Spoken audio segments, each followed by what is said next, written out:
prosseguir aí, voltando ao texto de Efésios 4, vemos aí que o aconselhamento é primeiramente tarefa e responsabilidade do pastor. Até mesmo porque quando Paulo fala em Efésios que Deus deu dons com vista ao aperfeiçoamento dos santos para o desempenho do seu próprio serviço, para a edificação do corpo de Cristo à medida da estatura da plenitude de Cristo. Isso então abrange um plano aí para os crentes que são agitados de um lado para o outro pela má doutrina. Paulo fala sobre isso, por filosofias enganadoras. É bom lembrar que os vários problemas que hoje encontramos no aconselhamento são problemas eminentemente, ou mais claramente, podemos dizer, doutrinários, baseado numa visão inadequada de Deus, do pecado e do homem. Basicamente, quando a gente vai trabalhar a questão do aconselhamento, você percebe que os seus aconselhandos, na maioria das vezes, os seus problemas estão relacionados a uma dessas áreas. É uma visão inadequada, uma dominação inadequada, um conhecimento inadequado sobre o homem, sobre Deus e sobre o pecado. E é por isso que Adams ele trabalha muito essa questão, que é esse pensar nas Escrituras, pensar na cura das almas, tão somente a partir e somente através da redenção de Jesus Cristo. Então é importante, quando Paulo fala aqui, que quando Deus deu esses dons, é com vista ao aperfeiçoamento dos santos. Quer dizer, quem é que Deus concedeu? Verso 11 diz: para profetas, evangelistas, pastores e mestres. E a finalidade de Deus estabelecer esses líderes da igreja vem no verso 12, com vista ao aperfeiçoamento dos santos. Como é que os santos serão aperfeiçoados? Para que eles, por sua vez, desempenhem o seu serviço. É aqui que nós vamos continuar agora. Verso de número 12. Com vista ao aperfeiçoamento dos santos, para que esses santos, por sua vez, desempenhem o seu serviço. E qual é o serviço? Qual é a finalidade do serviço dos santos? Final do versículo 12: edificação do corpo de Cristo. Vamos pensar bem. Deus concedeu pastores, mestres e líderes com vista a aperfeiçoar os santos, para que os santos, por sua vez, desempenhem o seu papel. E qual é o papel dos santos no corpo glorioso de Cristo, que é a igreja? O próprio Paulo disse: a edificação do corpo. Então, nós seremos edificados uns nos outros ou com os outros. O corpo só será aperfeiçoado na perspectiva da igreja e não do mundo. Isso é estranho, essa mentalidade de fazer sair fora dos arraiais da igreja os problemas dos santos. É incoerente com a finalidade colocada aqui por Paulo, que a finalidade dos santos é aperfeiçoar, conforme diz, desempenhar o seu serviço. Então aqui cabe aos conselheiros, aos líderes, instruírem os santos para que eles desempenhem o serviço deles. Então aqui está falando de serviços que cabe à comunidade da graça, à comunidade do povo de Deus. E esse serviço vai ser resumido numa coisa: edificar o corpo de Cristo. E aí Paulo diz a finalidade até que todos cheguemos à unidade da fé. Aqui inclui líderes e liderados, todos cheguemos à unidade, ou seja, os próprios santos edificam os seus líderes também. Aqui está falando da interdependência dentro da igreja. Todos nós dependemos uns dos outros, pastor de ovelha, ovelha de pastor, porque é uma comunidade que busca ajuda do alto, de autoajuda, né? O mundo lá fora está atrás de autoajuda. Mas como falar numa autoajuda no mundo decaído? Essa é uma incoerência. Não é assim? A instrução lá fora de aconselhamento está focada no homem. É o homem pelo homem. Então você que tem que pensar positivo, você tem que pensar grande, você é capaz, né? Basta você trazer esse ser iluminado dentro de você, você vai resolver tudo. Então você precisa só de um direcionamento. Mas como buscar esta autoajuda num mundo que, na verdade, está em queda? Pode haver autoajuda no mundo? Ajuda de onde? A Bíblia diz que todos nós estamos mortos em delitos e pecados. Mortos podem ajudar mortos. A primeira necessidade dos mortos é que eles ressuscitem. Então é estranho que a igreja entregue o seu papel de instrução, de aperfeiçoamento dos santos, para um mundo morto em delitos e pecados. E agora, qual é o papel que essa comunidade da graça tem a desempenhar? É a edificação do corpo. E como que ela edifica o corpo? Tendo a ajuda do alto. Esse é o nosso papel. Nós buscamos a ajuda do alto, não a autoajuda. E a ajuda do alto, ela é completamente clara nas Escrituras. Vem do Senhor. E é exatamente isso que está acontecendo aqui. Aí Paulo diz que a finalidade é que todos cheguemos à unidade da fé, no pleno conhecimento do Filho de Deus, à perfeita varonilidade, à medida da estatura da plenitude de Cristo. Ao fim, chegamos à medida da plenitude da estatura de Cristo. Como que a igreja vai buscar um paradigma fora dela para ser a medida da estatura de Cristo? Tem um modelo lá fora que nos levará a essa dimensão, a estatura de Cristo? Fora da igreja tem esse modelo. E não é dentro da igreja. Então aqui caminhamos já para o nosso último tópico, que é o aconselhamento como responsabilidade de cada cristão. Responsabilidade de cada crente, de cada membro. Posto que a finalidade dessa liderança, como diz Paulo, é treinar os crentes para que eles desempenhem os seus serviços. Então aqui, mais uma vez, pesa sobre os ombros da liderança, da igreja, e cabe à liderança treinar os crentes para que eles sejam utilizáveis na obra do Senhor. É o nosso papel. E esse é o plano, é confortar, é pregar, é ensinar, mas também instruir a outros, para que esses, por sua vez, instruam a outros mais. E assim, nesta inter-relação, haveremos de chegar à estatura da plenitude de Cristo. Verso 14, para que não mais sejamos como meninos agitados de um lado para o outro e levados ao redor do vento de doutrina, pela artimanha dos homens, pela astúcia com que induzem ao erro. Como dissemos, grande parte dos temas abordados no aconselhamento tem como fundamento problemas básicos de doutrinação. Membros que não compreendem muitas doutrinas e acabam gerando uma série de confusão e são levados por vento de doutrina. Então, e o aconselhamento ele vai trabalhar exatamente isso. O aconselhamento trabalha temas específicos, porque embora a igreja é composta de vários membros, conforme Paulo usa a própria figura do corpo, né? Cada um tem uma função, né? Cada um está numa dimensão desse corpo, então não pode ser tratado todo mundo igual. Existem casos específicos que têm que ser trabalhados especificamente. Eu sei que quando nós subimos ao púlpito para ministrar, nós temos nossos temas preferidos, né? Eu vou pregar, vou estudar e preparar, porque eu gosto dessa área, eu vou pregar sobre esse assunto. O aconselhamento não é assim. O aconselhamento não é o seu tema preferido. É aquilo que te aguarda logo depois que você bate a porta do irmão para visitá-lo. Ou, inesperadamente, alguém bate a porta do seu gabinete e fala: pastor, com esse problema aí, o que a Bíblia tem a dizer sobre esse assunto? Então, ao contrário do que muitos pensam, a área de aconselhamento ela existe muito do conhecimento bíblico e exegético. Porque são casos específicos, você vai buscar aquele problema à luz da Bíblia. Ainda há pouco um colega, um aluno estava comentando, falando sobre o tema que foi levantado aqui, dessa dificuldade da igreja procurar o pastor.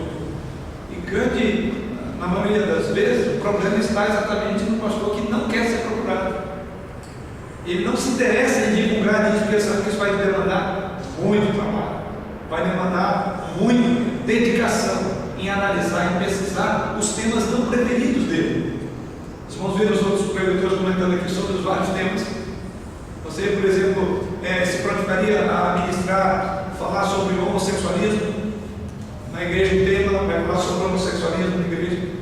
Dificilmente esse seria um dos temas prediletos nossos para ministrar, né? Mas falar das doutrinas da graça, coisas desse gênero, é o que é comum. Nós gostamos desses temas, mas essas coisas não tem como escolher, elas batem a sua porta, existem em você.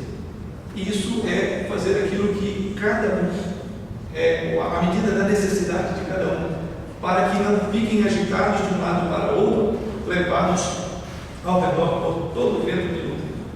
Muitos crentes têm sido enganados por todos os ventos de doutrina, porque falta um aconselhamento específico naquela área. Uma ocasião tinha lembro, numa outra igreja que eu pastoreei, e ele estava bem balançado, porque, não sei se isso já aconteceu com os irmãos, eu já vi isso muito no meu ministério.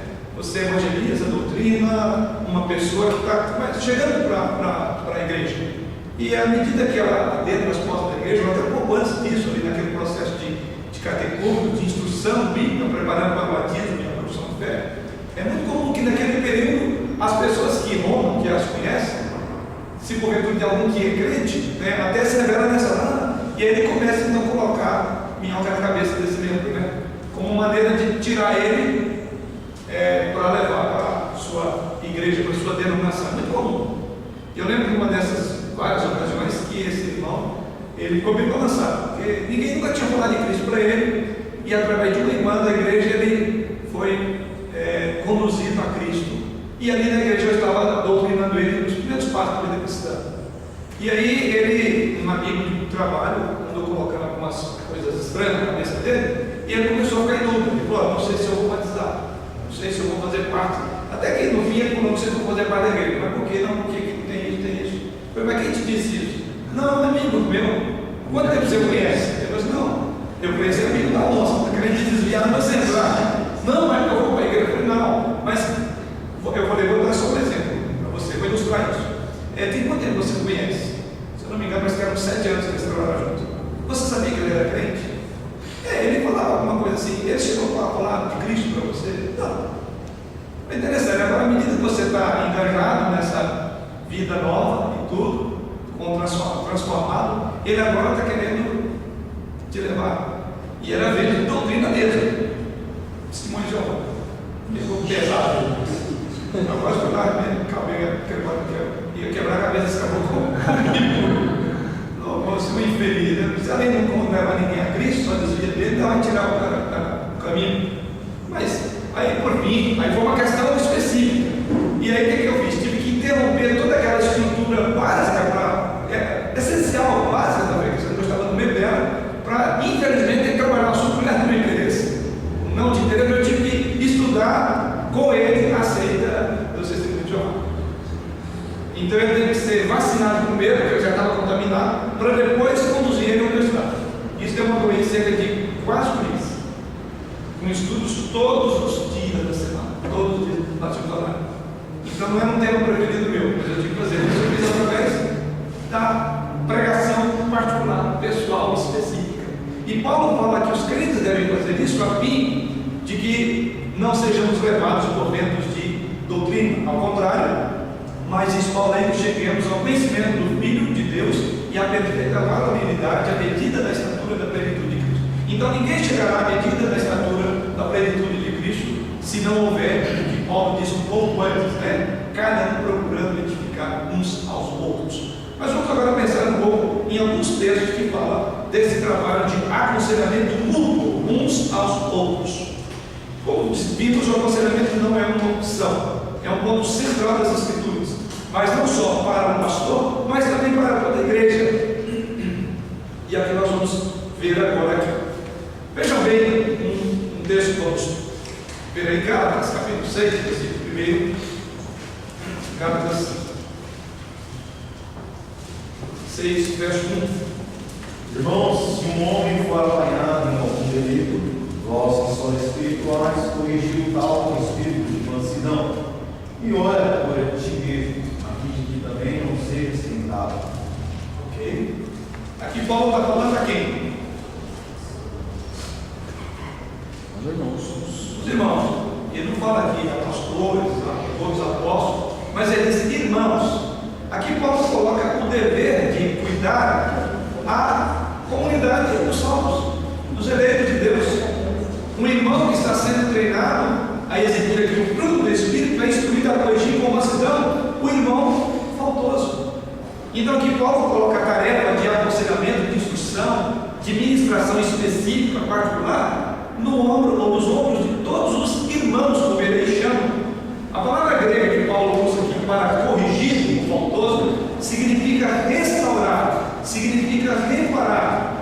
no sentido de consertar o que está errado ou quebrado. Essa palavra aqui também tem o sentido de colocar as peças no mesmo lugar. É exatamente isso que Deus quer. E é papel da igreja como um todo, dos irmãos, dizer Paulo, colocar no lugar, consertar aquele que porventura esteja quebrado ou faltoso. E aqui é responsabilidade sobre os ombros dos irmãos, como diz Paulo. Escrevendo aos crentes em Roma, Paulo fala da responsabilidade que eles tinham também de aconselhar e encorajar mutuamente. E ele lembra isso lá em Romanos 15, verso 14, outro texto que vamos ver aí, fazendo repousar sobre a igreja como um todo, e não apenas o ministro, o ministério do aconselhamento, a instrução. Romanos 15, 14. Eu próprio, meus irmãos, sempre estou a respeito de vós, que vós mesmos estáis cheios de bondade, cheios de todo conhecimento, podendo admoestar-vos uns aos outros. Olha que coisa maravilhosa. Paulo disse que ele estava certo de quê?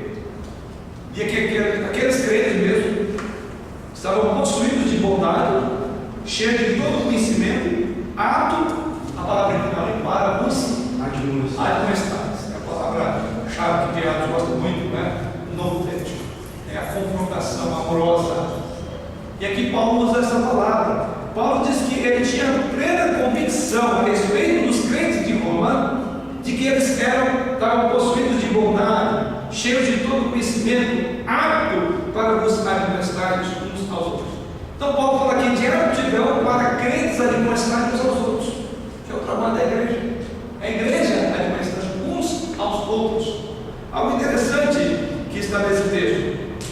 Paulo fala que algumas características ou algumas qualidades para que os crentes saibam admoestar uns aos outros. A primeira delas, eles devem estar possuídos de características para a igreja. A igreja precisa estar possuída de bondade.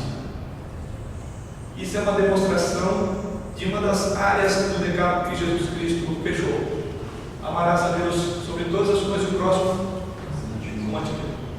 Então a confrontação amorosa, autêntica na igreja, a ministração de instrução particular uns aos outros, é uma maneira de cumprir a metade do decálogo, é amar o próximo. E Paulo diz: eu sei que vocês estão possuídos, estão cheios de bondade. Aliás, a tarefa do aconselhamento da igreja é algo tão maravilhoso, quando os crentes admoestam, como dizer de Paulo, admoestar uns aos outros, como dizer de Paulo, é a própria igreja, a atmosfera da igreja muda, irmãos. Que é muito comum a gente ver pessoas aqui olhando umas às outras, né? Chega na igreja para analisar, para criticar, para condenar, né? Para avaliar o que está acontecendo, né? Como chamam um crente ventilador, né? Pessoal, ele está querendo saber onde ele pode feito, ele não vem para trazer soluções. Quando a igreja tem essa preocupação, ela revela amor. E esse amor é demonstrado, como diz Paulo aí, com características de bondade. Então, uma igreja que retroalimenta-se através do aconselhamento pastoral uns com os outros, é uma igreja que deve estar cheia de bondade. Se não há isso, dificilmente o encorajamento, eu costumo chamar assim, na igreja eu tenho chamado os nossos encontros de encorajamento. Então eu tenho um encorajamento de domingo de manhã, eu tenho encorajamento da noite, eu tenho encorajamento da quarta, encorajamento da quinta, que é isso, nós somos encorajados uns nos outros, uns com os outros, a cada encontro que temos diante do Senhor. Então nós só vamos encorajar à medida que nós tivermos possuído de bondade, em vez de ficar criticando, reclamando do que você não recebeu, ou daquilo que você recebeu você não tem, que tem um coração cheio de bondade. É a primeira necessidade, a primeira característica de uma igreja conselheira, é que ela deve ser possuída de bondade. Outro aspecto, outra característica de uma igreja conselheira, cheia de todo o conhecimento, é outra característica. Como nós falamos, aconselhamento requer muito conhecimento. Requer muito conhecimento. São muitos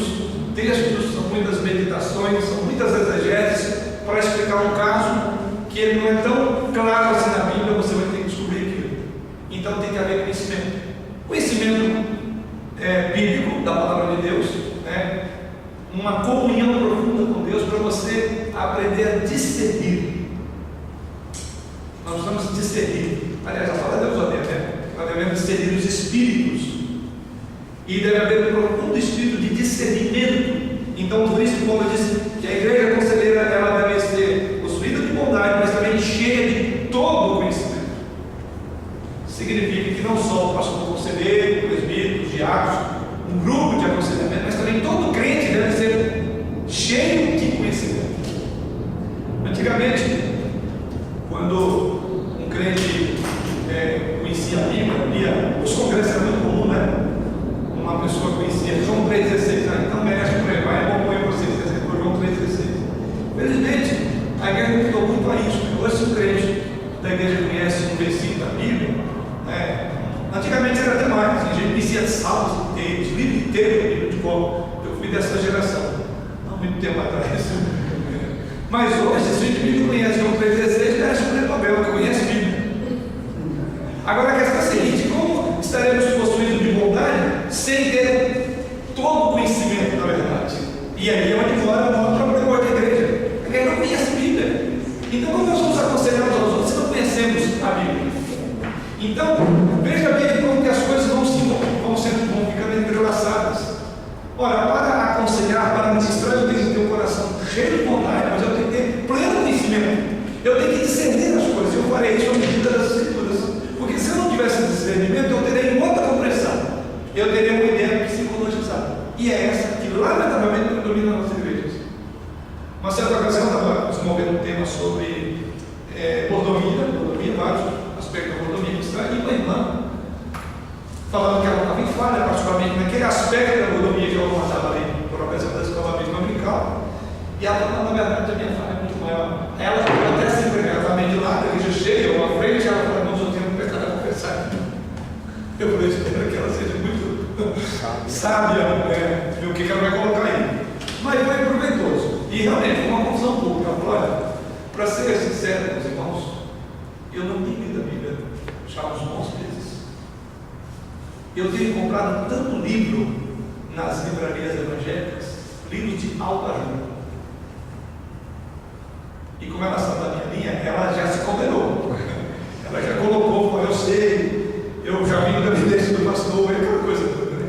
E ela falou: olha, infelizmente a gente fica tão impregnado que às vezes eu estou falando com pessoas, não sei se aquilo é coisa de Deus, se é alguma ideia que eu comprei dessa visão psicologizada. E ela está falando não de livros psicologizados, ela está falando de livros chamados livros evangélicos, mas uma boa parte dele, livro de autoajuda.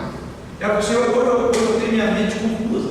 Então ela fazendo essa função, falando da necessidade de voltar à palavra de Deus. Então não conhecia mais Bíblia. E assim os crentes, por vezes, não estão possuídos de todo o conhecimento, mas conhecem um pouco de autoajuda aqui, um pouco de autoajuda ali, e nem sequer sabem, bebem de todo tipo de fonte. Mas Paulo diz que a igreja deve ser possuída, os crentes, de todo o conhecimento.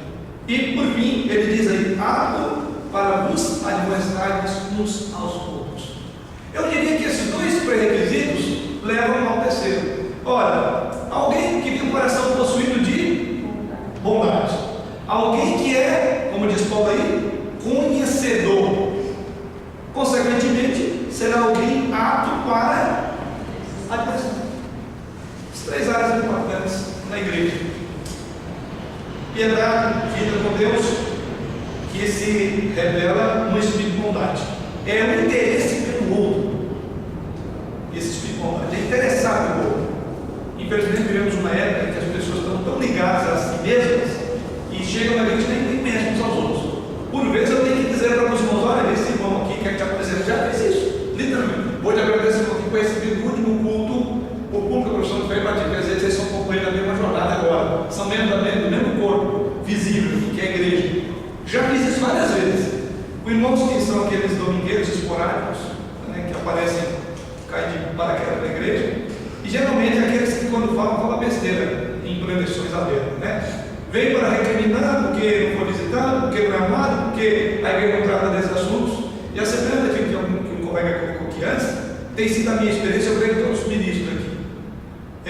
Por vezes a pessoa fala uma borracha, uma besteira enorme.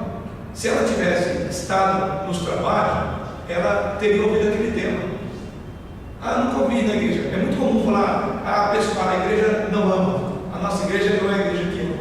Né? Muito comum. Teve uma ocasião que eu dei uma série de instruções por um mês, nas quartas-feiras e no domingo, na igreja. E uma pessoa, posterior a essa ocasião, foi à igreja, membro da igreja, e essa eu já lhe respondeu. A igreja respondeu ela publicamente. E ela falou que a igreja não amava, que a igreja é isso, que não sei o que e tal. Aí uma irmãzinha assim vai falar, se eu não tivesse estado aqui há 2 domingos atrás, o pastor estava concluindo esse tema. Eu acho que quem não ama, quem não nos abandonou, foi desse jeito. Aí ela teve os outros, aí eu tive que entrar no meio que ela começou a fazer acusações. Vamos calmar o foi primeiramente realmente, lamentavelmente não esteve, a gente ministrou durante um mês praticamente nas quintas dos domingos esse tema, falando sobre a comunhão cristã, e realmente, inclusive eu tenho esses temas todos disponíveis, estão gravados aí na igreja, aí mas depois para pegar o CD da só não passa, tem tudo isso aí, não pode ver que isso foi tratado na igreja. E quanto a isso que a irmã está questionando da outra aqui, essa irmãzinha, nós falamos assim, claro. Eu entendo que não é por esse campo, eu tive que fazer uma orientação pastoral, meio coletiva, para acalmar os ânimos lá. Mas é muito comum isso. Agora veja bem, quando Paulo fala aqui de pessoas com espírito de bondade, significa pessoas que estão interessadas umas nas outras. Como diz, às vezes tem membros que sentam ao lado do outro, é como um estranho. Ele é uma ilha, né? E há aqueles que nem se interessam na comunhão da igreja, né? Que sabe até mesmo não comentar o pastor, porque não quer comentar mais ninguém. Agora, como nós podemos ter um espírito cheio de bondade e de conhecimento se nós não conhecemos irmãos? Você quer um bom momento onde você pode conhecer irmãos, os próprios irmãos? Os cultos de oração, ou aqueles momentos designados de oração. É ali onde você conhece muita gente. Você não sabe os traumas, as dores, as preocupações. Tanto é que na minha igreja eu tenho lá, no nosso caso é a quinta-feira, antecedendo ao momento da instrução bíblica, nós temos ali um momento de oração de 30 a 40 minutos. Eu tenho treinado irmãos para, primeiramente, aprenderem a se portar publicamente. Leia um texto bíblico voltado à oração e você deve conduzir a oração, porque é muito comum, aí eles vão pegar os pedidos, problema fulano, problema ciclano. E ali onde tem um bom início de conversa de aconselhamento. Tem um grupo na igreja que tem que trabalhar nisso, e esse grupo não perde essas reuniões, porque lá é onde eles vão buscar os futuros aconselhamos, na hora da oração. Que ali a pessoa agora é domingo, eu estou passando um momento muito difícil. Dificilmente os membros do domingo conhecem esses problemas. Tem que ter dependido muito por não ir assim no nosso cadastro das feiras, porque eles não têm conhecido os problemas. E o momento de oração é um momento muito oportuno para a gente levar as cargas uns dos outros e orar uns pelos outros. Então Paulo diz que nós devemos ser possuídos não só de bondade, mas de conhecer. Não só de servir a palavra, mas conhecer os problemas. Mas se eu não vivo nessa comunidade terapêutica, essa comunidade de cura, então eu não me interesso por ela. Essas coisas fluem umas nas outras, esses 3 tópicos aqui, sobre as qualidades de uma igreja conselheira. Sim. Professor, que eu agora estou vacinado ao valor mesmo para essa tarefa do aconselhamento pastoral, né? E falando assim, eu estou até me dando umas estratégias, às vezes é bom a gente, por exemplo, pegar um final de semana, pegar um membro da igreja, no parque do carro, passear com ele, conversando, né? Ir para um lugar mais sossegado. É ideia, ir para um parque, né? Pegar um membro, por exemplo, se o pastor é casado, e há uma discussão entre a esposa e o marido, aquele atrito, às vezes é bom o pastor ir no final de semana, pegar o marido da mulher, marcar para ele sair, o pastor e a pastora, eles ir passear no parque do carro, tomar o café da manhã junto, né? Ter um relacionamento mesmo profundo entre eles, que Deus mesmo acaba dando uma solução, e há uma diferença quando o membro também passa a ver que o pastor ele está interessado, né? Nos problemas dele, está interessado em transmitir algo para ele, que é a palavra de Deus. Eu acho bom trabalhar assim, né? Bem mesmo conjugal, né? Ter um relacionamento mesmo conjugal com os membros. Eu creio que a gente tem que procurar todos os meios possíveis para fazer esse link com uns com os outros. Eu comentei aqui sobre a oração, que é um momento muito comum, onde alguns membros da igreja, né? eu pastorei duas igrejas, uma igreja do dia de semana e a outra do domingo. A igreja domingueira dá mais trabalho, mas a igreja mais abençoante que eu tenho, que é uma igreja da outra, é aquela das quartas, das sextas. Eu creio que a experiência dos colegas, né? É muito bom. Por quê? Porque a gente se dá a conhecer. Agora, claro, eu creio que isso aí, como o irmão colocou, é uma extensão, quer dizer, tudo pode começar numa reunião de oração. Estou ajudando ali, irmão, olha, vou colocar o meu pedido, ok. E é até interessante que isso aconteça. No decurso daquela semana que você orou especificamente para aquele caso, você liga ele, meu irmão, conforme você colocou, você está orando em função do trabalho, se alejar, e aí deu certo, fez a entrevista. Isso é interessar uns pelos outros. É assim que foi o aconselhamento. É buscar, quer dizer, é aquilo que os membros farão, que o pastor sozinho não conseguirá. Não dá para pastorar com todo mundo, conhecer o problema de todo mundo e acompanhar todo mundo. Então, na verdade, o pastor, de certa forma, vai aliviar um pouco esta pressão sobre ele, à medida que ele tiver uma igreja, como eles falam, que preocupam em aconselhar, que estão preocupados uns com os outros. Vamos prosseguir um pouco mais.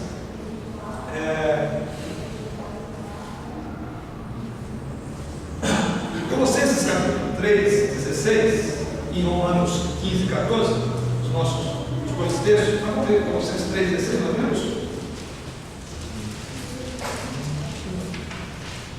Temos Romanos 15, 14, Colossenses 3, 16. Habite ricamente em vós a palavra de Cristo, instruí-vos e aconselhai-vos mutualmente em toda a sabedoria, louvando a Deus com salmos, hinos e cânticos espirituais, com gratidão em vosso coração. Quase como um paralelo ao outro texto, né? Paulo está falando aqui no trabalho de aconselhar-nos, olha aqui, palavrinha-chave, aconselhar-nos mutuamente em toda. Como é que se processa o aconselhamento? Como nós vimos no outro texto de Paulo, com sabedoria. Sabedoria. Como nós falamos, os problemas via de regra estão relacionados à ignorância de si mesmo, de Deus e do pecado. E quando nós temos conhecimento do ser humano, de Deus e do pecado, então nós ministramos com sabedoria. Então ele diz: habite ricamente em vós a palavra de Cristo. Então veja bem, o que vai acontecer a partir daí depende do que Paulo diz inicialmente. Habitando ricamente a palavra de Cristo, então nós vamos poder instruir e aconselhar mutuamente com sabedoria. Se não tem a palavra de Cristo em nós nem instruímos, nem aconselhamos com sabedoria, mas aconselhamos com a sabedoria do mundo. E a sabedoria do mundo é loucura para Deus, e a sabedoria de Deus é loucura para mim. A questão é a seguinte: de onde é que você parte para aconselhar alguém? Que tipo de sabedoria? Você tem instruído e aconselhado com a palavra de Cristo? Então está aqui. Isso é aconselhamento bíblico. É isso que se chama aconselhamento bíblico. É com a palavra. Instruí-vos e aconselhar-vos mutuamente em toda a sabedoria, louvando a Deus com salmos, hinos e cânticos espirituais, com gratidão em vosso coração. Um outro detalhe que podemos acrescentar aquelas características de uma igreja conselheira é este que Paulo diz no final do verso 16. Como é que se processa esta instrução, este aconselhamento? Como se faz isso? Numa hora formal, dentro do gabinete? Os membros nem terão um gabinete para aconselhar uns aos outros. Como é que isso acontece, como Paulo diz aí? Salmos, hinos e cânticos. Salmos, hinos. Ou seja, Paulo diz, é por isso que eu chamo a minha igreja de encontro, os nossos encontros lá eu chamo sempre de momento de encorajamento. Encorajamento no domingo de manhã, encorajamento à tarde, encorajamento na casa.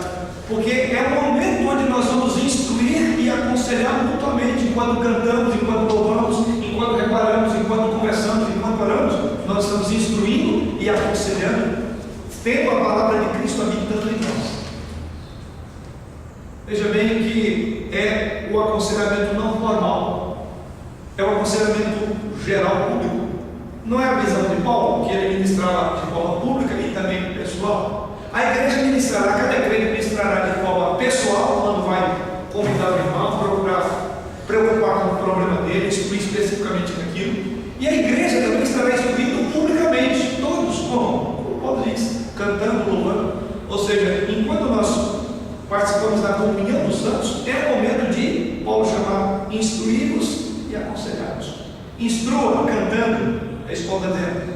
Instrua louvando, instrua orando, instrua fazendo alguma coisa na sua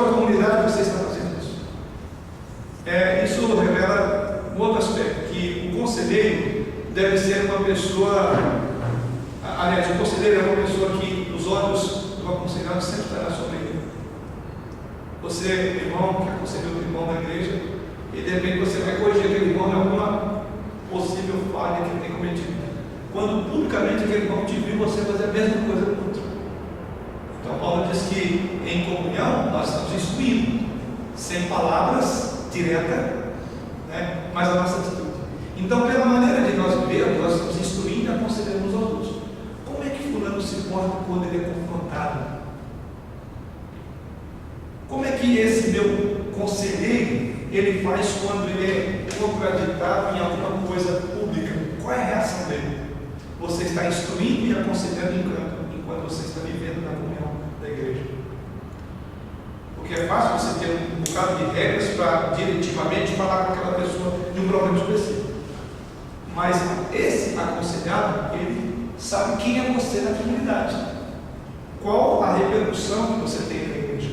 E Paulo diz que nós instruímos e aconselhamos enquanto cantamos, enquanto louvamos. Ou seja, enquanto vivemos a vida cristã na igreja, nós estamos instruindo também. Então tome cuidado para que a tua instrução diretiva para um caso específico não seja contraditada com a tua prática pública de crente na igreja.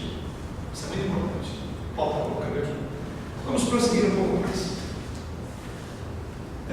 Então, em Colossenses 3,16, Paulo exorta: vivificamente em vós a palavra de Cristo. A palavra aí é confrontando-nos, né? Aconselhando-nos uns aos outros. Segundo Paulo, todos os cristãos devem ensinar e confrontar-se mutuamente. No texto de Romanos, que já lemos, 15, verso 14, Paulo diz lá que ele estava certo a respeito dos crentes, que eles tinham capacidade de fazer o aconselhamento, a instrução, porque eles estavam possuídos de bondade, de conhecimento, etc, como vimos. Então, tanto em Colossenses como em Romanos, Paulo descreve o encontro dos cristãos numa instrução pública e pessoal, como uma atividade normal da igreja diária. Não era, como falei aqui, não era um momento específico de aconselhamento, mas é o viver da igreja. A igreja vive instruindo e aconselhando-se continuamente. Paulo estava certo de que os cristãos de Roma podiam agir assim, porque estavam cheios de conhecimento e de bondade. Essas qualidades aparelhavam esses crentes para instruir uns aos outros. Então, observamos que desde os tempos apostólicos, na igreja sempre tem sido a preocupação de exortar, de ensinar. Há um outro texto que podemos lembrar ainda aos irmãos, é Hebreus capítulo 3, versículo 13.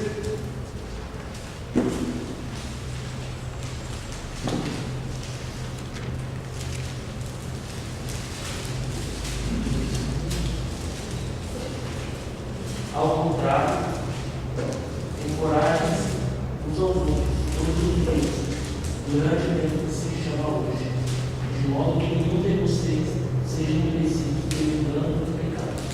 Isso, veja bem, diz que nós devemos exortar mutuamente cada um durante o tempo que se chama hoje. E com a finalidade?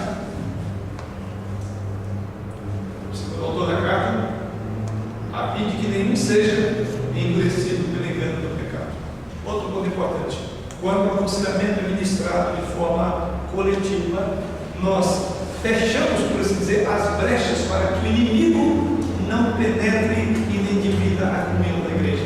Paulo diz que quando nós fazemos isso, nós estamos cuidando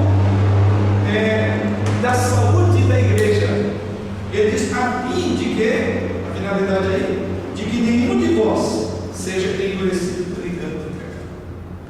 Então significa que o aconselhamento pressupõe advertências, né? Pressupõe correções, a fim de que não caiamos no mesmo engano. Então o aconselhamento ele é preventivo na igreja, no sentido de evitar de que muitos caiam em pecado. Por exemplo, quando um membro é disciplinado por um pecado que se tornou público, etc, então a disciplina dele será à medida do seu pecado. Se é alguma coisa pública, então a disciplina dele virá de forma pública. Você sabia que A disciplina, primeiramente, um dos aspectos da disciplina é vindicar a honra de Cristo. Lembra?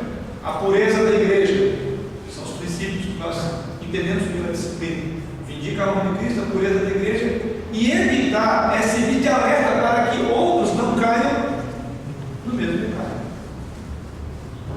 Então eu diria que a disciplina na igreja é parte do aconselhamento público. É a igreja aprendendo como que lida com certas coisas. Infelizmente, a própria ideia de disciplina hoje, que alguns projetam na cabeça, a leitura que alguns tempos fazem é equivocada. Já vi muita gente dizer, não, se é que a gente disciplina aqui, se eu for excluído aqui, eu vou para outra ali. Não fosse uma coisa assim só de trocar de endereço, né? Se não me aceita aqui, o problema é seu, meu irmão, não é com essa igreja especificamente, o problema é com Deus. A disciplina era feita em nome de Deus. Você precisa se restaurar ali. A palavra do filho pródigo revela lá que quando ele caiu em si, ele dizia, eu vou ter com meu pai, eu vou para a casa do vizinho. Lá eu vou me restaurar. Não, onde é que eu pequei, é onde eu vou revelar a minha obediência, o meu arrependimento e a minha humildade, se reconhecer que eu falhei. Então, quando o autor da Casa de Deus coloca aqui, ele fala para evitar que haja na igreja pessoas de coração endurecido brigando no pecado. Então, devemos instruir, que é a palavra que está aí, a fim de que não haja coração endurecido em nós. Então, o aconselhamento na igreja se processa também através da disciplina. É assim que os crentes são advertidos para não incorrer no mesmo erro. E a igreja está dando um direcionamento daquilo que é certo e daquilo que é errado. Se a igreja relevar esses problemas que são públicos, estou me referindo aqui a problemas públicos, porque a disciplina ela obedece uma ordem de gradação, né? E a advertência, a amonestação, suspensão, que pode ser por tempo determinado ou indeterminado, e até mesmo a exclusão. Mas eu só estou chamando a atenção dos irmãos, com várias vezes, é que a própria disciplina ela é um processo de instrução pastoral, é um aconselhamento bíblico, é como nós aprendemos a lidar com as falhas dos pecados. Agora, quando o pecado é entre você e a pessoa só, aí a Bíblia diz como é que você vai tratar também, como é que você vai aconselhar um irmão em ofensa. Abra Mateus capítulo 18. Mateus 18, a partir do versículo 15 até o verso 20. Só você vai opinar com você, vá a sós com ele, mostre-lhe o erro, se ele o ouvir, você é o seu irmão. 15. Até o 20. Mas se ele não ouvir, leve consigo mais um ou dois outros, de modo que qualquer acusação seja confirmada pelo depoimento de duas ou três testemunhas. Se ele se recusar a ouvir, conte a dele. E se ele se recusar a ouvir, também a igreja, trate como pagão ou publicano. Digo-lhes a verdade: tudo o que vocês ligarem na terra será desligado no céu, e tudo o que vocês desligarem na terra se desligado no céu. Também lhes digo que esses dois de vocês concordarem na terra em qualquer assunto sobre o qual pedirem, isso lhes será feito por meu Pai que está nos céus. Pois onde se reúnem dois ou três em meu nome, ali eu estou entre eles. Veja bem que a palavra de Jesus Cristo, como tratar, como, vou usar a palavra-chave, como confrontar eticamente, como advertir um irmão de forma amorosa. É assim que se faz. O que está acontecendo aqui? É um processo que começa no aconselhamento um com o outro. E como esse processo diz aí, se ele pecou contra você, você vai arguí-lo, vai conversar com ele sobre aquele assunto. Vocês vão desenvolver um tema à luz da Bíblia. O tema é o confronto entre nós dois. Por exemplo, você falou mal de mim. Então, como é que você vai fazer? Cheio de... Quais são os princípios de uma igreja? De bondade e de conhecimento. Então, se não há bondade e conhecimento, esse encontro vai ser fatídico, vai ser terrível. Vai ser aquele encontro para... Como via que acontece, né? Para os irmãos terem uma ideia, quando eu fui... O meu primeiro ministério ministério, a primeira igreja que eu fui pastorear, fui como comissionado pelo presbitério, uma igreja que os presbíteros já tinham dito que ela tinha muitos problemas, mas eu não imaginava que estava me aguardando. Que na primeira reunião onde foi para tomar posse, que o presbítero mais velho, o presidente do conselho, ia passar a presidência para mim, enfim, assumir posse, eu não tomei posse naquele dia, porque tinha um outro pastor que ia ficar como pastor auxiliar meu. Eu estava começando o ministério, aquele pastor estava numa linha tremendamente liberal, e os presbíteros já lá no presbitério falaram, começaram comigo para ir para a igreja, mas o presbitério não tinha onde colocar aquele pastor, que já era mais experiente, 10 anos de ministério. E ele voltou para a mesma igreja, só que invertendo. Ele seria o pastor auxiliar e eu o pastor principal. Já havia um problema que não era meu.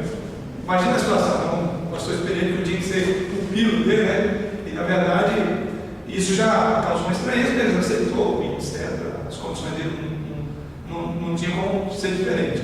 E no dia da reunião, o presbítero, que era o presidente do conselho, ele deu uma cutucada bem forte nesse pastor. E aí o dois passaram o braço, levantou dentro da mesa e a turma do deixa disso entrou no meio, né? Um grupo presbítero segurou o presbítero aqui, o outro segurou o pastor, sei que os dois pularam para fora. Eu falei, meu Deus do céu. E providencialmente, eu não tenho ideia. E providencialmente as coisas enfim. Aí eles se entenderam lá e voltaram. Aí não voltaram, imagina, eu estava totalmente desnorteado, não sabia o que fazer. E eles, irmãos, agora quem quer tomar posse sou eu. Me desculpe, mas eu não tenho condição. Eu quero refletir um pouco e eu estava tremendo, Comprar um colete à prova de bala, capacete, luva.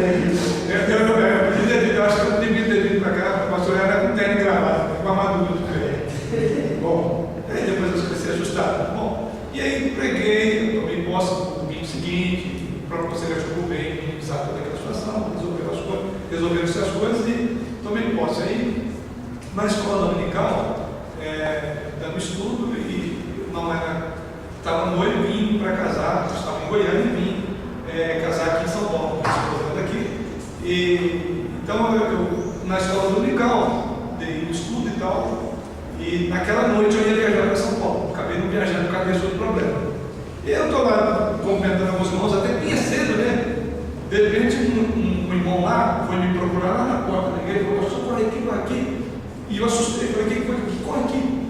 Tem um problema sério, tem duas irmãs lá dentro da igreja. Duas. A secretária da escola dominical, a professora, literalmente estava atracada uma outra, cabelo assim, ó.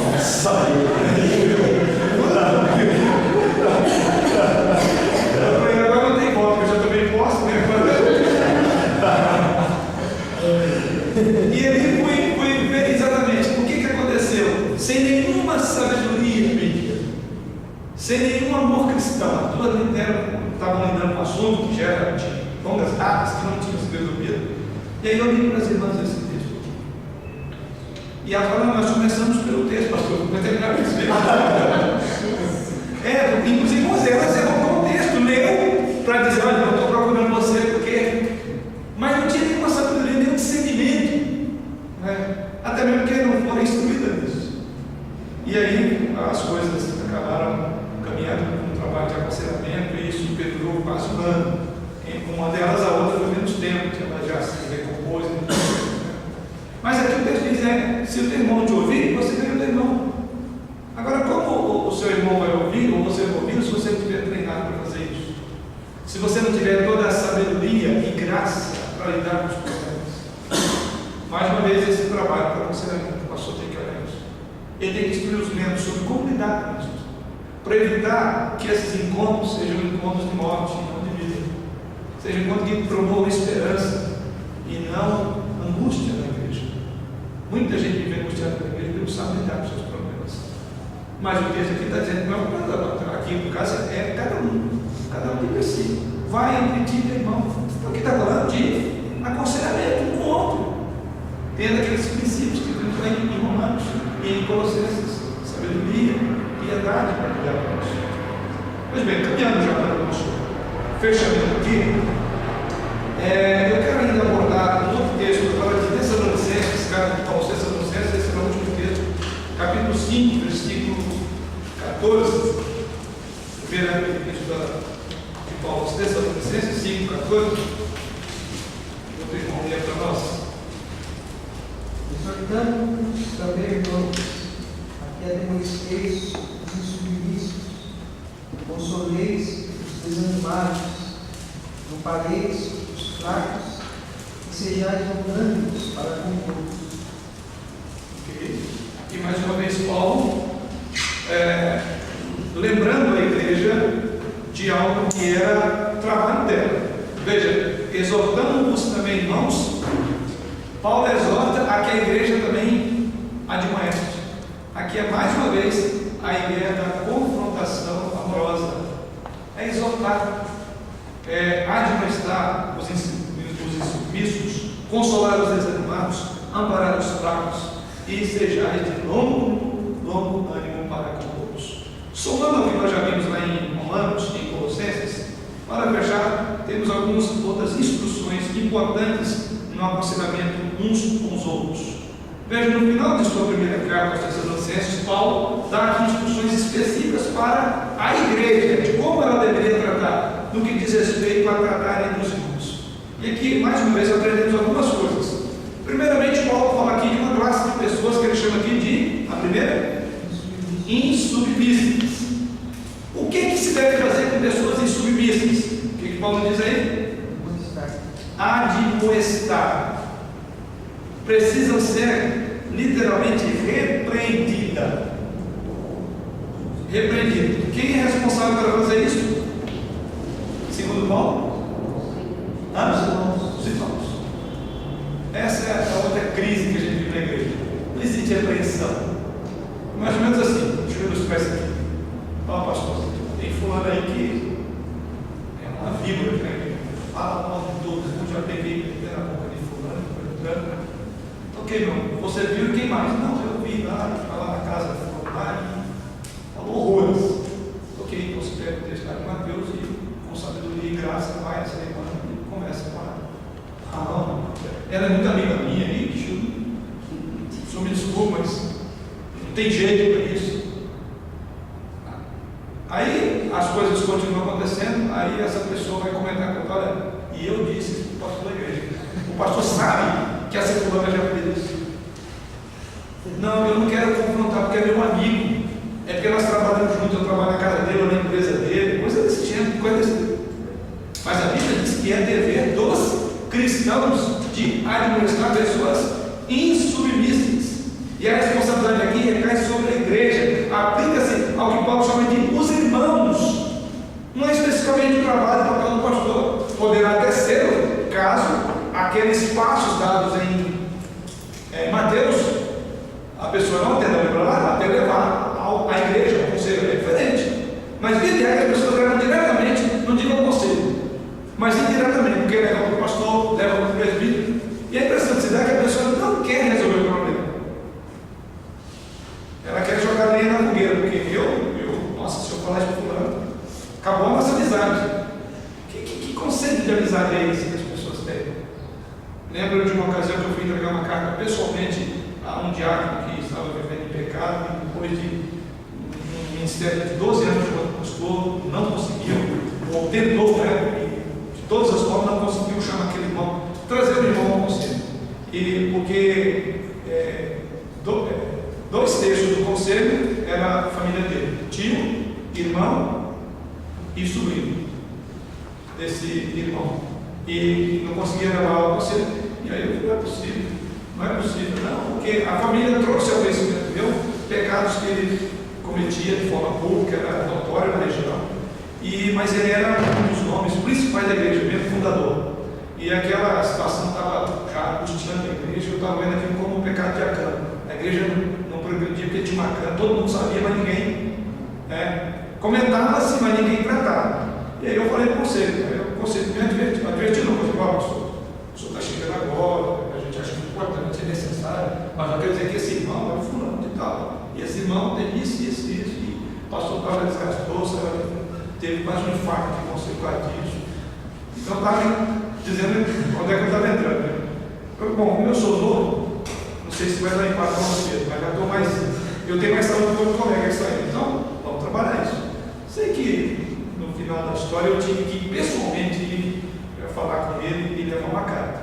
Literalmente, ele bateu a porta no meu rosto. Eu fiz zonza, acho que uma semana também. Providencialmente pegou mais daqui, porque se pega de quebrado ali.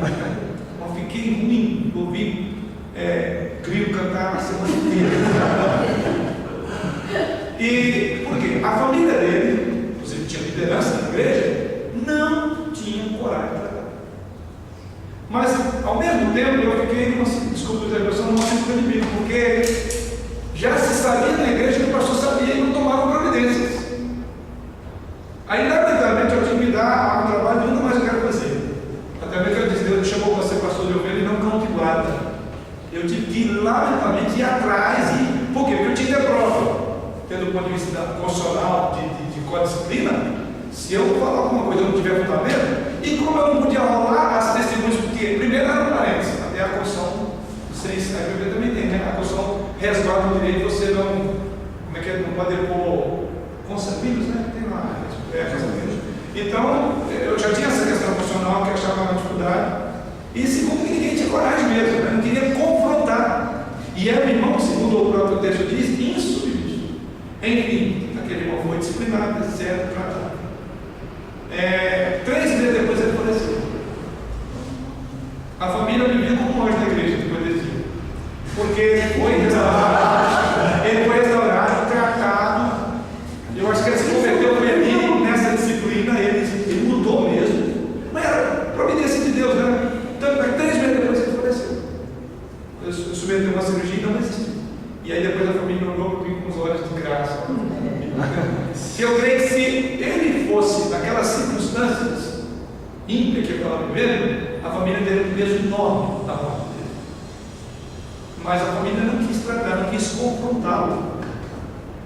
Não só a família, mas outros membros. Então, observe, aí é a instrução para a igreja deve, então, repreender os insubmissos. Admoestar essas pessoas, como diz Paulo aí, é colocá-los de volta na linha. Então você imagina uma linha de bancos aqui, e aí você deve perceber que tem um banco fora do lugar. Então aquele banco que foge a linha ali, ele prejudica a beleza do todo. Eu tenho um diálogo da igreja muito rigoroso, você chega na igreja e fica olhando isso. Aí vai lá na zeladora, ele é bem rigoroso, né? E para ele aquilo incomoda. Você chega na guerra, ele vai assim, quando ele sente assim, já olha assim, está tudo.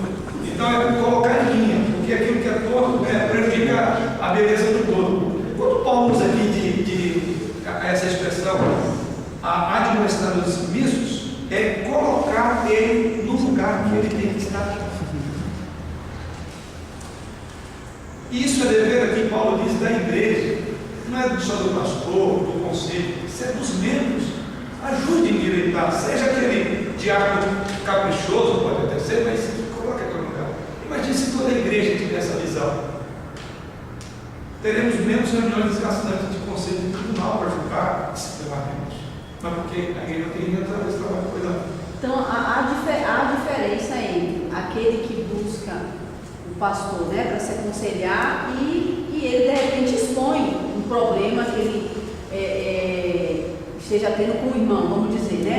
Olha, eu não gosto daquele irmão, não sei o quê, e fala um monte desse irmão, mas está ali, buscando o aconselhamento. Há uma diferença entre isso e há uma diferença entre, de repente, um irmão que surpreende outro irmão, falando mal do outro, ou acabando com o outro, arrasando com a vida do outro, e aí o irmão, se ele é surpreendido disso, é dever dele segundo a palavra, e até a pessoa, qual? O pastor ou a pessoa com quem ele está se falando mal? Quem ele tem que ir atrás porque exortar, ele não pode ficar na unção. Isso, ele tem que exortar. Ele tem que exortar, ele vai exortar o próprio irmão que está realmente fazendo a coisa errada, ou ele também tem que ir até o pastor e relatar o fato, né? Na verdade, o princípio é que a Bíblia diz que nós devemos consolar e devemos exortar o irmão repreendido em alguma falta. Falta que você viu. Porque isso pode soar como outra coisa. E em processo acaba gerando um processo contrário, que é calúnia de difamação.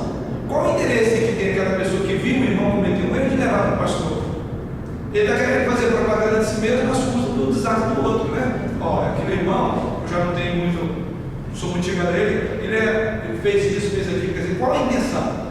Não, Tanto mas é que o princípio é que ele mesmo tem que procurar o irmão, exortá-lo. E agora eu falei, é um campo, esse campo da exortação tem sido pouco trabalhado nas igrejas, porque cada um quer ficar livre de confrontação, ninguém quer lidar com o problema, ver, e aí começa a levar.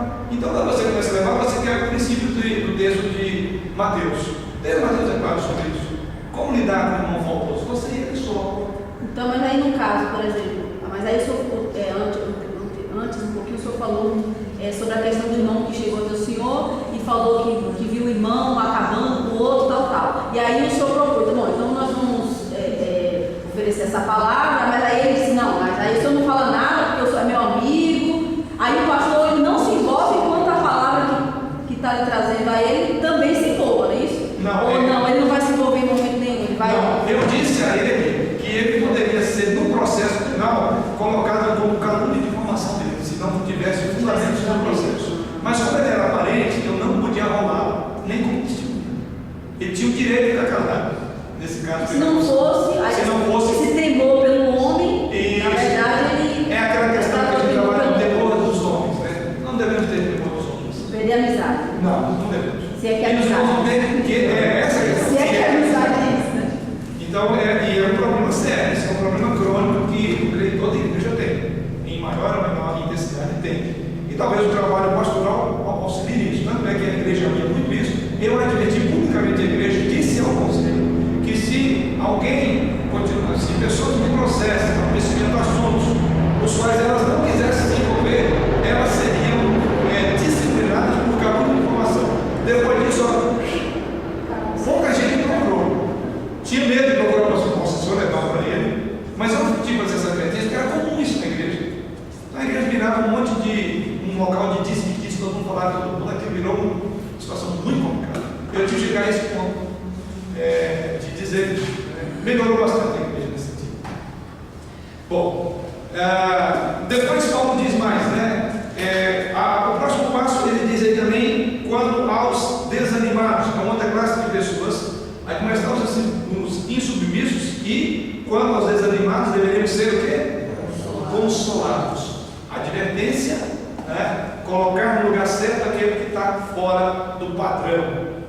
Em segundo lugar, existe também na igreja irmãos que precisam de ser consolados ou confortados, porque eles estão, como diz o texto, desanimados. Mais uma vez, de quem é a tarefa de consolar os desanimados? Dos irmãos. Está aí. São os irmãos que têm que fazer isso. Não é o pastor, não é o presbítero, não é um grupo específico que lida com a consciência. Os irmãos devem também consolar, precisam ser acompanhados e confortados. Esta é uma palavra rara no Novo Testamento. Ela aparece apenas 4 vezes. Essa palavra aqui é usada aí como consolar, apenas 4 vezes no Novo Testamento. Ela se refere literalmente a falar bem de perto, direcionado às emoções, enfatizando consolo para aquele caso.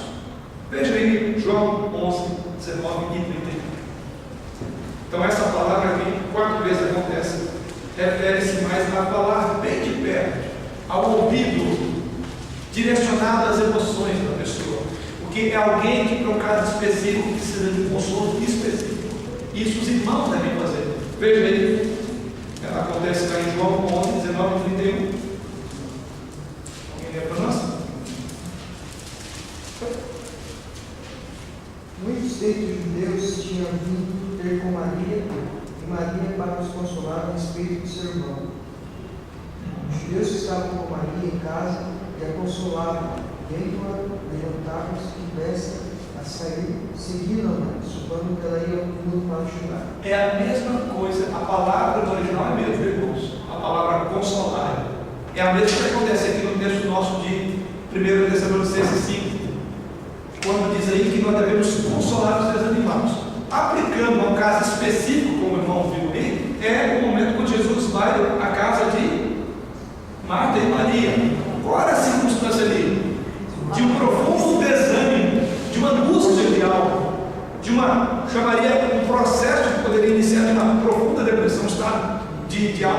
angustioso, ou angustiante, porque acabaram de perder o irmão. Veja bem, e assim diz o texto que foi levar a ela consolo. É isso que a igreja tem que fazer. E quantas são as circunstâncias, inúmeras são as circunstâncias de pessoas dentro da nossa comunidade, dentro da comunhão da igreja, que estão desanimadas. Talvez literalmente, gente querido, desanimadas com a vida, desanimadas com o filho que não quer mais estudar, com o filho que se envolveu em droga, com homossexualismo dentro de casa, com o marido que abandonou, com o marido que é um pergunto. Então são aquelas pessoas desanimadas. Eu lembro bem, quando eu falo sobre isso, meu irmão, saudosa memória, o diabo da igreja onde eu estava em Goiânia, eu lembro muito bem, ele era aquele tipo de irmão que ele era um desânimo em pessoa.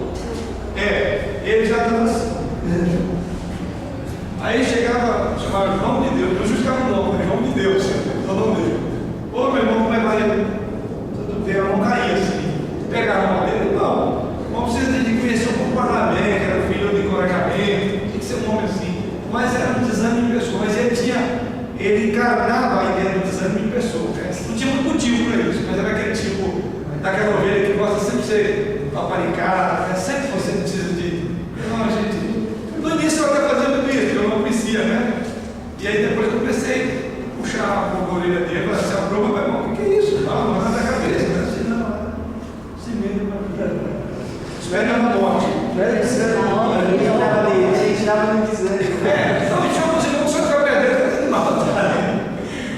mas o fato é que existem sim momentos em que existem pessoas desanimadas, e aí vem a instrução de Paulo, que aos desanimados, eles precisam ser consolados, uma palavra de consolo, uma palavra de conforto,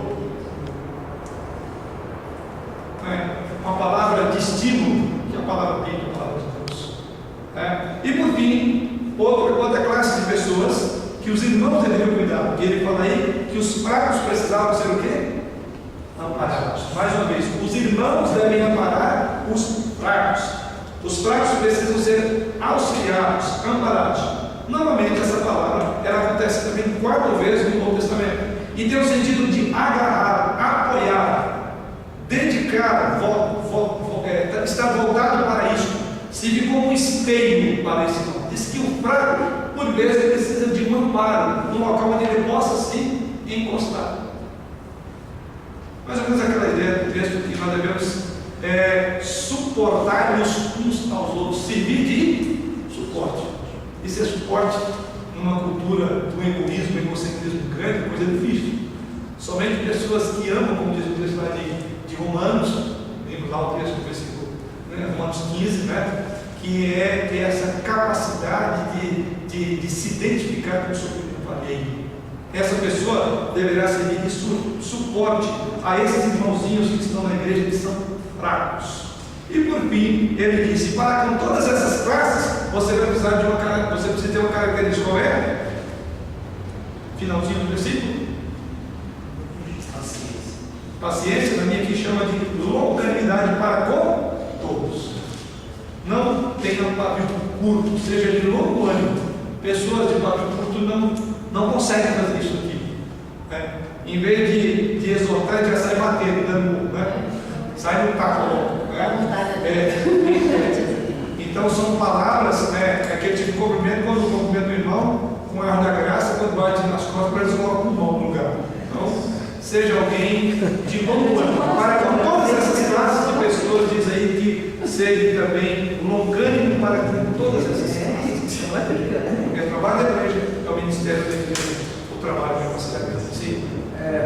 Eu gostaria que o senhor classificasse assim, deixar bem claro essa classe dos fracos aí, né? Porque hoje nós temos na igreja, assim, nós temos certa dificuldade de separar o fraco, às vezes, do insubordinado. Às vezes alguns traduzem o fraco como aquele camarada lá que está pecando, várias vezes caindo, nunca se corrige. Como o senhor classifica esse fraco?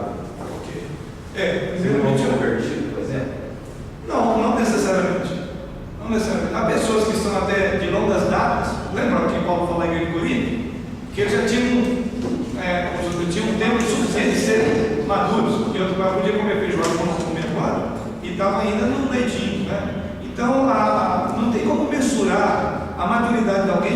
anos de vida cristã. Deveria ser, a lógica deveria ser, mas infelizmente a experiência tem demonstrado o contrário, né? Que às vezes tem pessoas que têm longas datas na igreja, mas não crescem de jeito nenhum. É aquela que está sempre voando, boiando no sermão, não sabe nada, como diz aquele colega aqui, que ele acaba de pregar, ela vai para o aconselhamento para tratar de um problema que ela tinha ouvido no sermão, e quando ele fala, pois bem, mas eu preguei sobre isso, eu não estava aqui, eu acho que eu não sei onde eu estava falando, eu não vi, não conheci. É possível. Então a ideia de fraco aqui tem aquelas pessoas fracas, débeis na fé, que implica também irmãos da fé. Como Paulo diz, né, que vós que sois fortes deveis suportar os que são mais fracos. Né? Então a debilidade aqui tem a ver com a estrutura de vida cristã frágil. Né? Não é uma pessoa literalmente fraquinha, que está começando a vida cristã. Isso é relativo, porque aqueles crentes que amadurecem, né, de uma forma extraordinária, e até aquele amadurecimento meio como mel da noite do dia, às vezes até assusta, né? A gente até fica um pouco preocupado. Não é coisa que você vai estudando, porque você vai cansar logo. A carreira é longa e você tem que ter manter o gás. Isso é corrida, não aquela corrida, aquela que é 100 metros, aquela de resistência, né? Tem, é comum. E às vezes eles se desanimam logo depois. Então, é esse tipo de pessoa que precisa de um amparo. Aqui tem a ver até mesmo com o trabalho de acompanhar passo a passo a trajetória do irmão fraco, que pode estar tanto na classe dos novos convertidos, como na classe de pessoas já antigas da igreja. E, aliás, na minha opinião, esses são os mais difíceis, porque a pressuposição da igreja é que ele entrou no membro da igreja, geralmente assim, a gente colocou na igreja, a gente ia guardar de olho nos outros, não é assim? E aquele lá, mal doutrinado, mal instruído, fraco, nesse tipo que muitas igrejas nossas, dependendo de crentes mesmo, para outros momentos, porque não tem uma palavra. Ele tem perguntas, ele já é crente, já agora se vira, nada por si só. Nem sempre aqui diz, não, para, continua, sirva de escola, de esteio para manter ele de pé. Sim. Não, talvez você tenha que em outros textos Paulo chama de menino ainda na fé. Isso, menino na fé.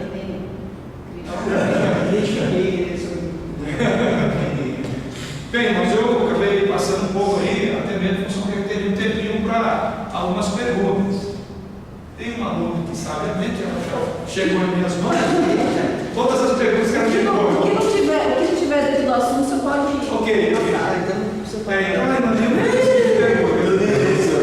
Na aula de hoje, alguma coisa que se refira à aula anterior, não precisa.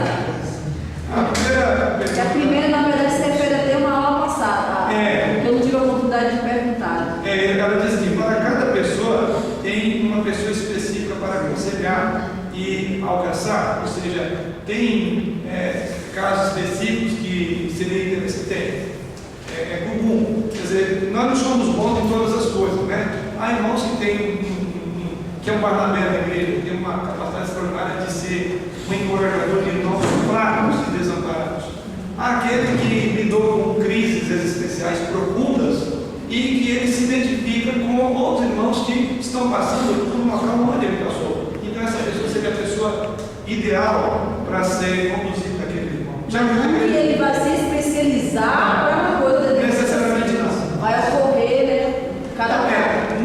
No projeto de instrução para grupos de aconselhamento da igreja, aí sim, você vai treinar pessoas para áreas, só que não é uma área específica, são as mais variadas.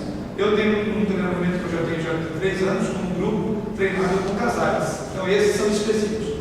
Mas o ministério é muito vasto, né? Muitas necessidades. Então, nesse sentido, sim, é aquilo que a sua inclinação, a sua experiência pode contribuir para ajudar aqueles que passam pelas mesmas situações. Isso, ao problema pode haver essa identificação, mas ao nível de conhecimento que eu tenha, seja superior, eu vou só buscar pessoas que estão também no mesmo nível superior. Não. Ou aí se eu falo, nós fomos e um dia, para pegar os manos na favela, então eu tenho que ficar mano, senão eu não vou conseguir pegar os manos da favela, tipo assim. Porque o que deu para entender na hora da expressão era mais ou menos a questão intelectual, não do problema. De repente, eu como mulher, claro que vou ter certa facilidade de falar, uma mulher que de repente vive alguma dificuldade, mas eu digo a nível intelectual. Aí, então, de repente, se eu pegar os manos da favela, eu tenho que continuar falando nós fomos, então nunca vou crescer, porque senão eu vou deixar de pegar, entendeu? Então ficou mais ou menos assim, essa ideia. E aí depois eu comecei a pensar, mas Jesus, todos, nenhum tipo de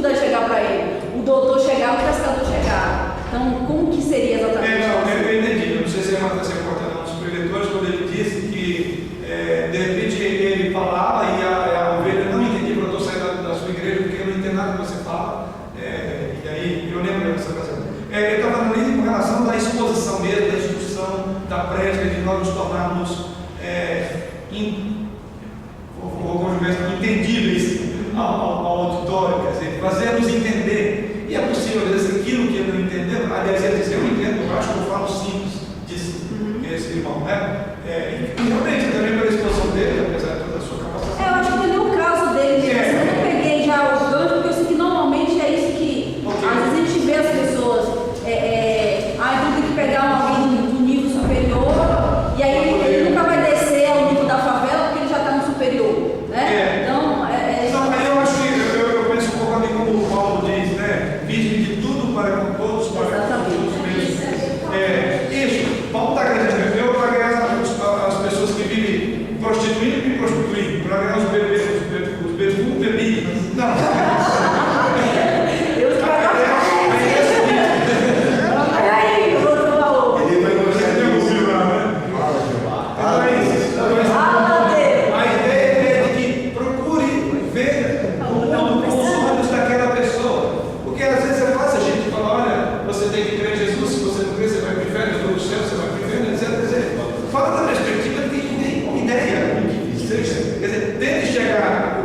Os olhos de alguém que está sem Deus, sem esperança no mundo. Quer dizer, sensibilize, né? Não seja formal, mas envolva-se de tal maneira que você faça como o Jonathan Edward, né? Que a tua mensagem seja tão real a ponto de que as pessoas vejam que você está junto com ela ali, né? Ou conseguem descrever com tanta precisão as realidades, no caso de Jonathan. Não seja aquele técnico de prédica que falei, já cumpri meu papel, se cometeu o problema, amém, se não é isso, quer dizer, esse é o problema. Eu entendo que nós devemos fazer entendido sim a linguagem, mas também nós devemos baixar as regiões mais interiores para alcançar aqueles que são fracos. E aconselhamento é fundamental isso. Você tem que ver, chega de mim e fala, eu estou com um problema de ter um desvio de conduta tremendo, homossexual. Isso é problema seu, não é meu, né? Eu não sei o que é isso, nem me toca, nem chega perto. Não é atravessar, em vez de você ficar aconselhando daqui para lá, você vai para lá e ficar. Você pode ser o portador de um vírus HIV. Essa indiferença, isso distancia o aconselhamento. Então nós vemos, e aí sim, falando já dentro do assunto nosso aqui, né? Existem pessoas da igreja que passaram por certas experiências, que são crentes que hoje você viu lá, você pode confiar nele a orientação de certos casos. O irmão aqui, por exemplo, o Lucas, né? Lucas é transparente, por aí vai ser um estudo de caso. Ele tem experiência com o mundo de drogas, essas coisas assim, né? E coisas que ele fala aí que eu não conseguiria falar numa linguagem, eu não conseguiria me aproximar tanto quanto ele se tivesse uma compreensão para fazer. Então eu treinaria ele para que ele alcançasse outros que passam por essa situação. A outra colocação da irmã é: o que seria um modelo reformado para a cura de almas? Modelo reformado para a cura de almas?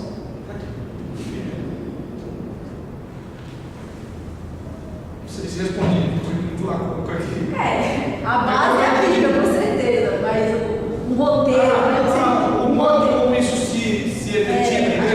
O melhor embaixo seria um roteiro, um padrão assim, que é usado. Há uma variedade muito grande de modelos, não é? Aliás, alguns preletores colocaram aqui um modelo redentivo, um modelo lotético de J. Adams, referindo à estrutura sobre a qual o fundamento do aconselhamento. Né? Agora, o modelo, você pode agradecer o modelo em termos de como se processa isso dentro da igreja local, como eu poderia montar essa estrutura. Eu creio que o aconselhamento, a princípio, ele flui de uma forma quase que natural. Né? Primeiramente, pelo interesse que os conselheiros devem ter por aconselhar pessoas fracas, frágeis, assim como vimos aqui. Começa tudo a partir daí. E é a partir dessa necessidade que você monta a estrutura própria para aquele grupo de pessoas necessitadas, com aquele tipo de carência, de angústia. Então você vai trabalhar. Acaba que o modelo vai ser não é baseado, o modelo baseia-se na Bíblia, mas você vai procurar redescobrir a partir da Bíblia esses casos específicos, como que eu trabalho eles. Certo? Agora, se você quer um modelo de aconselhamento de estrutura de igreja, nós vimos 2 exemplos aqui essa semana, que que nos falou ontem, né? O reverendo Jonas, ele tem um modelo, eu esqueci a sigla lá, que ele colocou como o projeto dele, e VTM, eu não me lembro bem. Bom, mas é um modelo, ele segue um modelo, é um modelo mais de linha redentiva e com base nisso ele faz aquela estrutura. E o nosso primeiro diretor, reverendo Jairo Cáceres, que é um ultra, inclusive tem, não sei se você já entraram no site da igreja dele, Igreja Batista de Pedras Vilas, tem lá toda a estrutura, então é um modelo muito vasto. E à medida, como ele falou, à medida que vai crescendo, ele vai ampliando isso. Então, você pode ampliar muito, alcançar os não alcançados dentro da igreja, né? Então, isso vai cabe muito a cada congregação em particular, né? A necessidade da igreja. Depois, por fim, acho que isso é complementação só. qual a estrutura da igreja reformada para aconselhar a pessoa que não quer? Isso, é a mesma ideia. Há mais alguma? A irmã colocou aqui 3 perguntas, a terceira está ligada à segunda, né? Nas igrejas reformadas, para o aconselhamento, a estrutura, né? Como foi dito, né? Infelizmente a igreja vendeu o seu direito para o Getúlio e agora está trazendo de volta aquilo que era dela. E, então a igreja, hoje no Brasil, eu creio que não tem um modelo específico, como se coloca aqui, na igreja reformada, né? Agora, o fato importante é que a estrutura sobre a qual é montado todo o aconselhamento reformado é em cima das Escrituras Sagradas, pela supremacia, a inerrância, né, a suficiência das Escrituras. Né? Cremos perfeitamente nisso. Eu só diria que, dentro da estrutura reformada, nós não fazemos uma integração de outras ciências, por entender que a Bíblia é suficiente para as necessidades. Que até minha dúvida seria assim, porque você conversa com uma pessoa, vem até você, que seria, você deixa ela falar o primeiro problema, você começa a fazer uma entrevista de um assunto talvez mais descontraído, para descontrair, o que você fica melhor no ambiente de um aconselhamento? Você já começa a pessoa a deixar falando logo, ou você faz algumas perguntas talvez sobre a vida dela, um pouco sobre a história dela, o que seria a ordem? Então seria mais ou menos um roteiro, você tem algum roteiro que ajuda. Aí você está falando de um modelo de aconselhamento formal mesmo, um local específico. Uma pessoa, não vai acontecer em qualquer lugar, mas vai acontecer de repente numa igreja, no local do providente, né? A pessoa já vem numa proposta assim, né? Tem muitos livros bons que falam sobre um procedimento, uma conduta que os conselheiros, perguntas que devem ser feitas. Então vai depender das situações, dos problemas, para você usar este ou não método de como introduzir o assunto, fazer pesquisa em cima daquilo que foi colocado, entrevista. Então, eu geralmente, os aconselhamentos que demandam mais tempo, eu começo sempre com a primeira sessão de entrevista. Eu falo pouca coisa na entrevista, uma vez que eu estou coletando dados, para que em cima daqueles dados eu possa já ter uma ideia, já na segunda sessão, mas é claro, logo na primeira sessão de aconselhamento, dependendo do caso, né, eu já transmito ela esperança bíblica para a solução dos problemas, né? Então é uma sessão onde ela vai desabafar para o coração, e ali você vai deixar ela falar naturalmente, né? Quando é um assunto que você não conhece, ela fala naturalmente. Quando é um assunto já previamente que o seu aconselhado te diz que vai tratar, você tem perguntas específicas para aquele caso. Agora não é uma entrevista, ela fala e você escreve, né? E aí a partir dali você vai pedir ela marcar uma segunda sessão, e a partir dali vai fluindo, né? Na segunda sessão, se é uma sessão que precisa de acariação, que envolve outra pessoa, na outra sessão você vai ouvir a outra pessoa sozinho. E depois vai para uma terceira sessão que vai ouvir a sessão de acariação, os dois juntos. E aí nessa sessão é que você vai estabelecer a verdade dos fatos. Essa é a sua verdade, essa é a sua. Vocês estão de acordo que houve exagero ou isso? Então essa é a verdade, né? Então estabelecer. A partir dali o conselheiro vai pedir mais tempo agora para ele pegar aquilo e olhar à luz da Bíblia o que é aquele assunto. Ele é um grande trabalho de procurar nas Escrituras resposta para aquele caso específico daquele casal, daquela família, daqueles dois irmãos que não se entendem. Numa quarta sessão, você vai apresentar para ele um modelo que vai ser seguido e dar a ele nomes, dizer a ele a previsão de quantos encontros terá, as tarefas que ele deve fazer. Isso tudo tem livros ali, muito bons. De Adams, talvez ele área de rádio são os meios mais publicados nessa área. David Watson, muita coisa interessante no Watson, e outros bons autores que tenham, pelo menos tentando ler em português, né? Mas nesse sentido tem algo mais específico, né? Teria que ver o caso para saber qual modo de proceder. Mas tem uma literatura já traduzida em português boa, que ajuda os termos. Aí, uma professora? Isso.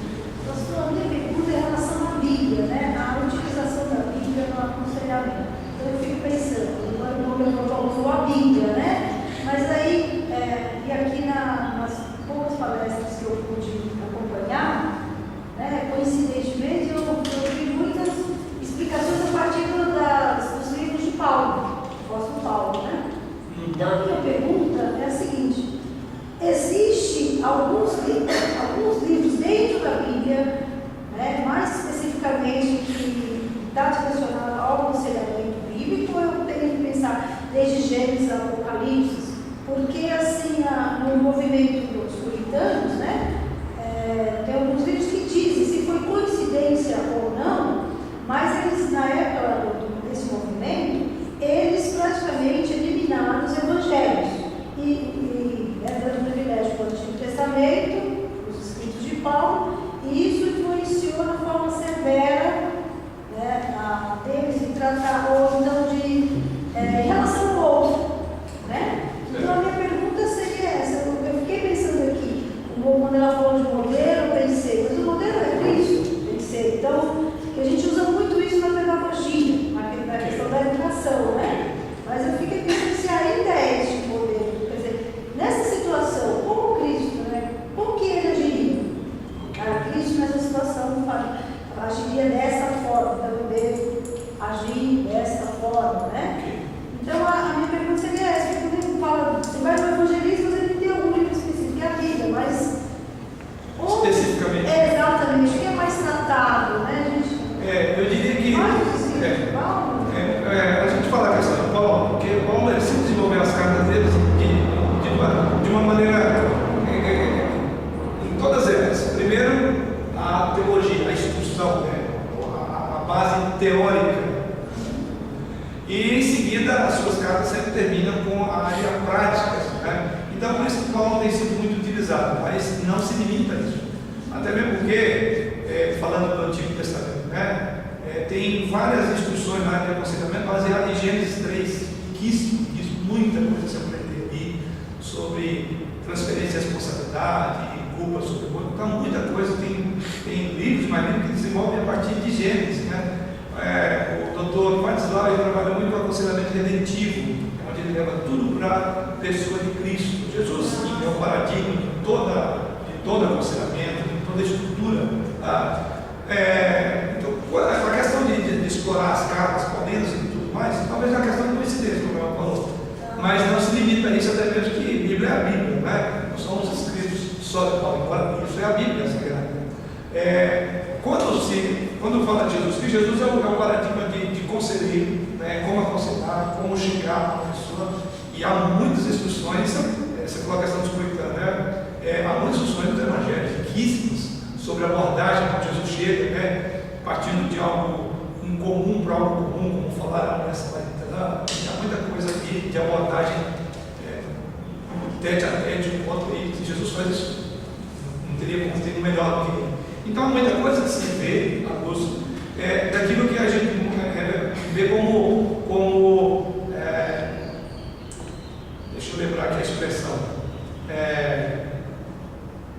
as passagens narrativas, acho que né? Nós temos as passagens narrativas, ou descritivas, né? E aquelas passagens normativas. As normativas, então é a base, é o fundamento, é a norma está a partir dali.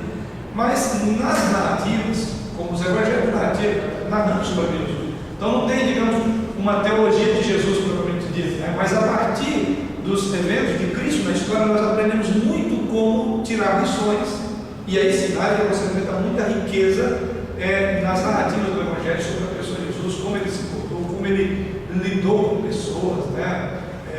Sempre recriminado pelos religiosos da época, porque comia com pecadores, com publicanos. Então, vamos ver como Jesus lida com as dores, com as angústias das pessoas.